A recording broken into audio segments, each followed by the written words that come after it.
In a gleaming tower where money could buy anything, a dying man made an offer no one could refuse, except the one person who could save him. This is the story of how a teenager in secondhand clothes taught a billionaire that some things can't be bought, only given. And how one moment of unexpected grace changed two lives forever. Let me tell you about a morning that changed two lives forever. It happened in Vancouver, in one of those medical towers that look more like five-star hotels than hospitals. You know, the kind marble floors so polished you can see your reflection, floor-to-ceiling windows with views that make you feel like you're floating above the city, waiting rooms with leather chairs that cost more than most people's cars. This was a place where the wealthy came to buy themselves a few more years, a few more moments, a little more time.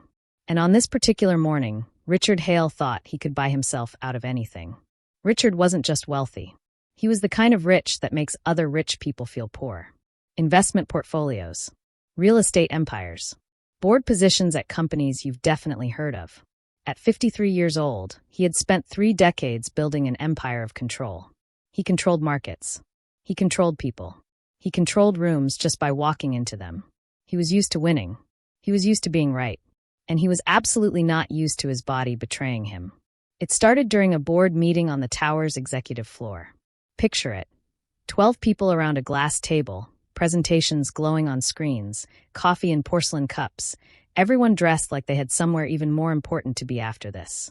Richard was mid-sentence, making a point about quarterly projections, when the words just stopped. His left arm went numb first. Not the gentle pins and needles you get from sleeping wrong. This was different. Cold. Heavy. Like his arm had suddenly become a stranger to his body. Then came the pressure in his chest. Not pain, not yet.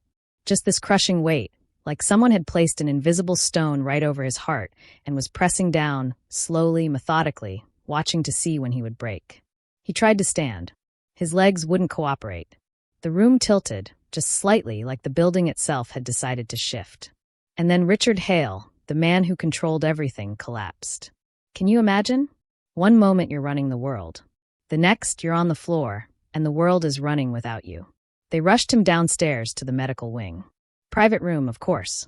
Within minutes, he was surrounded by specialists, cardiologists, neurologists, people with degrees from universities that sound like movie sets. They hooked him up to machines that beeped and hummed and drew little mountains on screens. They ran tests. Blood work. EKG. Imaging. Every scan and procedure that money could demand. And the results? Inconclusive. His heart looked fine. His brain showed no signs of stroke. His blood work was normal. On paper, Richard Hale was perfectly healthy. But the pain didn't care about the paperwork. It stayed with him, stubborn and real, a dull ache in his chest, a weakness in his arm, a reminder that his body was no longer taking orders. So Richard did what powerful men do when they're terrified. He made jokes. Must be all those late-night steaks, he said, loud enough for everyone to hear, flashing that boardroom smile. My arteries are probably lined with butter. The specialists chuckled politely. Someone get me a cardiologist who actually knows what they're doing, he continued, his voice carrying that edge of command even from a hospital bed. I'll pay whatever it takes. Then he said it, the line that would become legendary in that building.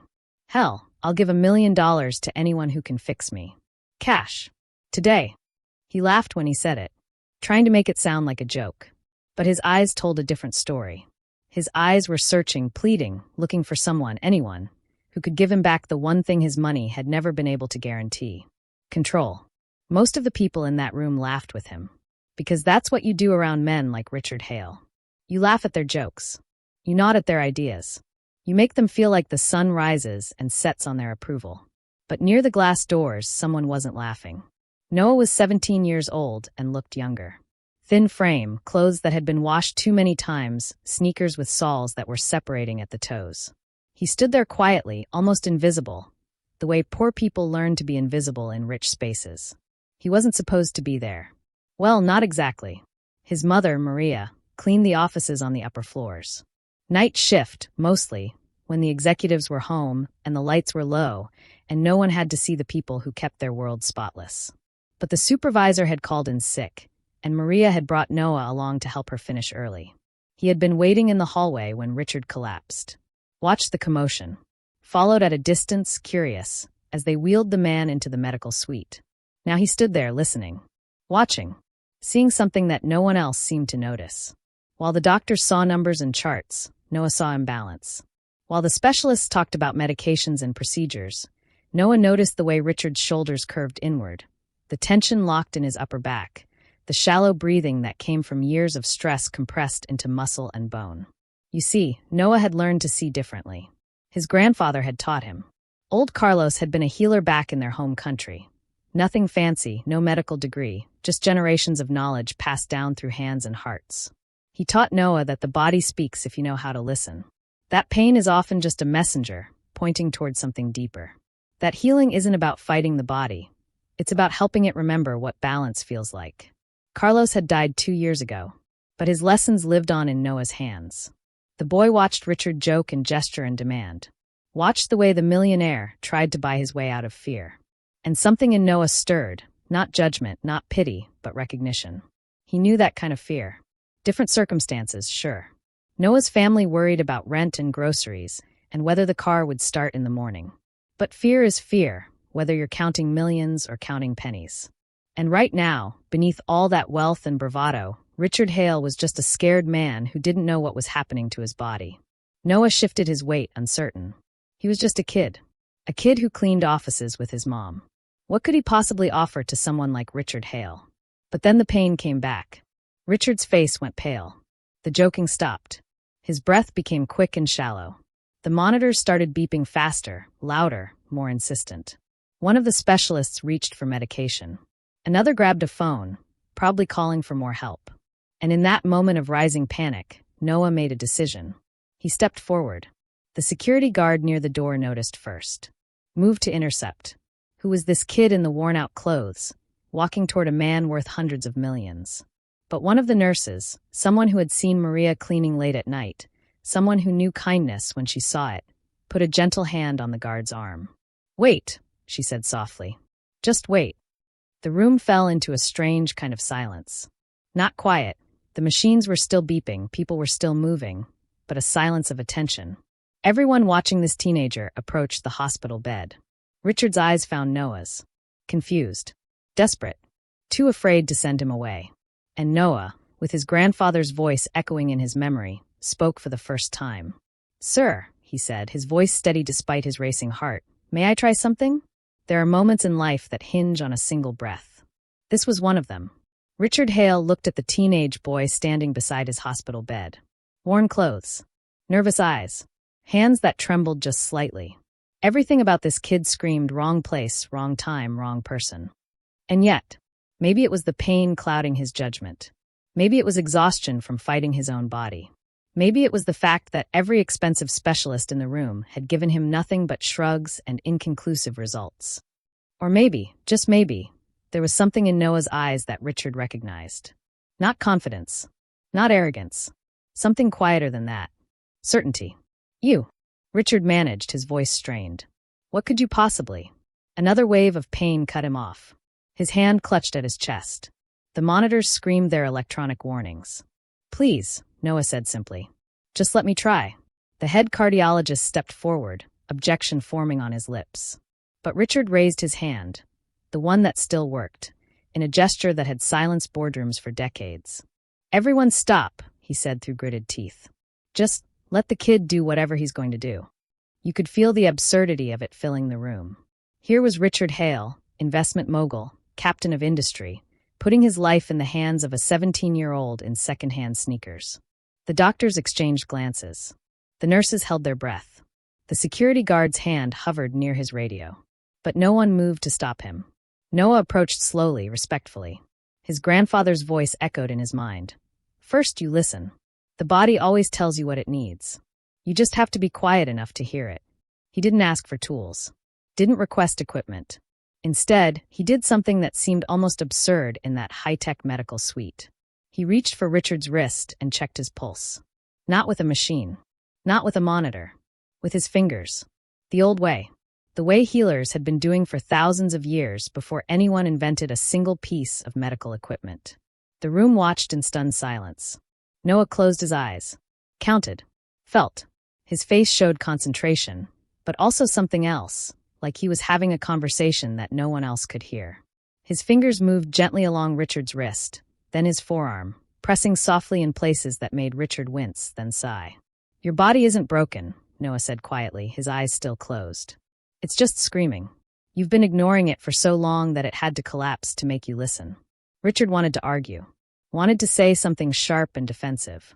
But the pain kept him honest. Noah opened his eyes. May I touch your shoulder? Your back. Richard nodded, too tired to question it anymore. What happened next looked like nothing. And everything. Noah's hands moved with surprising confidence. He guided Richard to sit up slightly, adjusted his posture in ways that seemed minor, but felt monumental. Found knots of tension in Richard's upper back that had been there so long they'd become part of his identity. Applied gentle, steady pressure to points along his spine, his shoulders, his neck. He wasn't massaging. This wasn't a spa treatment. It was more like a conversation. Noah's hands asking questions. Richard's body answering. Breathe deeper, Noah instructed softly. All the way down. Your body has forgotten how. Richard tried. At first, his breath was shallow, restricted, like his lungs had shrunk over the years. But Noah's hand on his back, steady and warm, seemed to remind his body of something it had forgotten. One breath. Then another. Deeper each time. And then something extraordinary happened. The pain began to fade. Not slowly. Not gradually. It simply released. Like a fist that had been clenched for years suddenly remembered how to open. The pressure in Richard's chest eased. The numbness in his arm transformed into warmth, then sensation, then strength. The monitors changed their tune. The frantic beeping slowed. Steadied. Found a rhythm that the cardiologist recognized as normal. Better than normal, actually. Textbook. Richard's breathing deepened. His color returned. His eyes, which had been tight with pain and fear, went wide with astonishment. What? He started, then stopped. Because what do you say when a miracle happens in a language you don't speak? Noah stepped back, his own hands trembling now. Not from nervousness, but from the intensity of what had just happened. He looked exhausted, like he'd run a marathon inside his own body. The pain was real, Noah said quietly, his voice barely above a whisper. But it wasn't your heart failing. It was your body trying to tell you that you've been holding yourself together so tightly for so long that you forgot how to just be. The silence in that room was profound. The specialists stared at their monitors, comparing readings, trying to find a medical explanation for what they'd just witnessed. The nurses looked at each other with expressions that mixed skepticism and wonder. The security guard's hand had dropped from his radio. And Richard? Richard sat there, breathing fully for the first time in years, feeling his body as something other than an obstacle to overcome.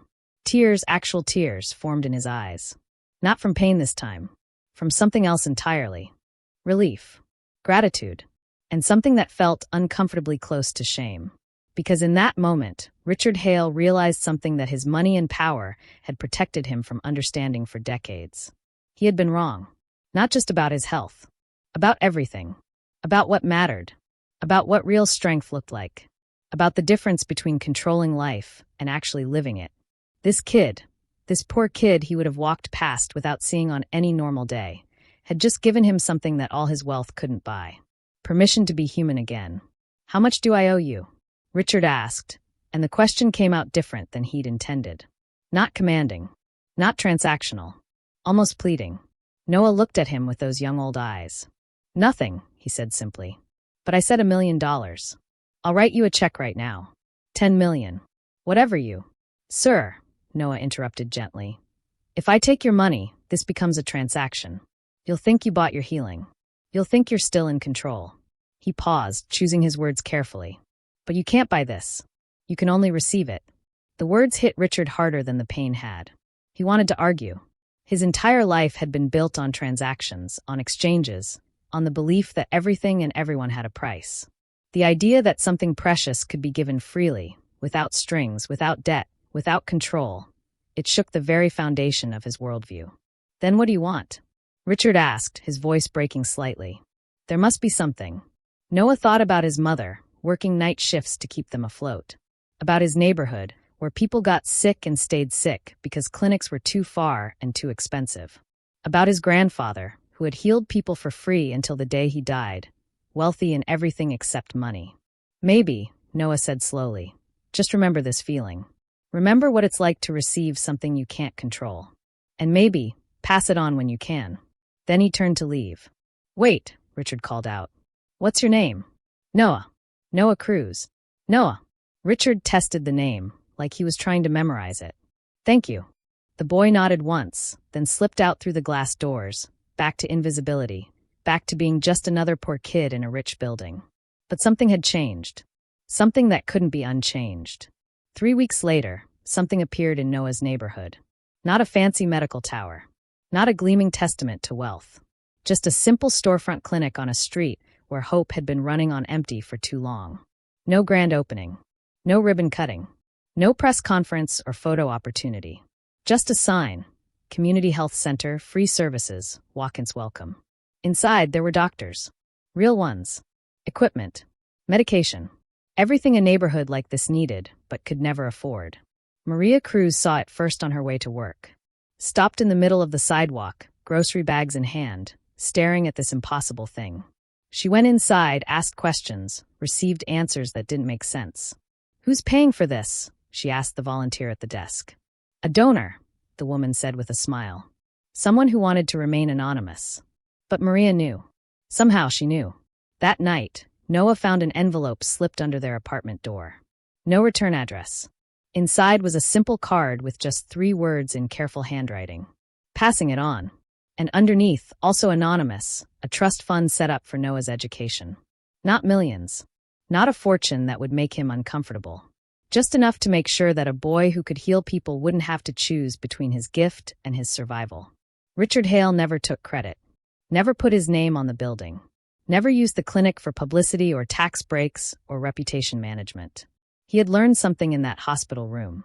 Something about power that he'd spent 53 years getting wrong. Real power doesn't announce itself. Real power doesn't demand recognition or gratitude. Real power doesn't need to control the narrative. Real power listens.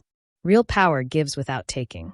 Real power knows when to step back and let grace do its work quietly, in the margins, where miracles happen between people who were never supposed to meet. So here's the truth that emerged from that impossible morning. Richard Hale didn't buy his healing. Noah Cruz didn't sell his gift. Instead, something more ancient and more profound than money took place. 2 people met across an impossible divide. One had everything except peace. The other had nothing except wisdom. And in the space between wealth and poverty, between arrogance and humility, between control and surrender, something true was born. Richard learned that his body wasn't a machine to be commanded, but a companion to be heard. Noah learned that his grandfather's gift wasn't just for his own people, but for anyone willing to receive it with an open heart. And a neighborhood learned that sometimes help arrives not from governments or systems or programs, but from a single moment of connection that ripples outward in ways that can't be measured or controlled. The clinic is still there today. Still free. Still serving people who have nowhere else to go. Richard still funds it. Still remains anonymous. Still remembers that morning when a teenage boy taught him the difference between power and strength. And Noah? Noah went to medical school. Combined his grandfather's ancient wisdom with modern medicine. Now he works in underserved communities, teaching doctors that healing isn't just about treating disease. It's about seeing people. Really seeing them. Listening to what their bodies and hearts are trying to say. He still refuses to let money be the measure of his worth. Because on that morning in Vancouver, in a gleaming tower where everything had a price, 2 people discovered the thing that can never be bought or sold. The grace of one human being truly helping another, asking nothing in return except that the gift be passed forward. That's not just a story about healing. That's a story about hope. And hope, my friends, is the one thing that has never, ever had a price tag.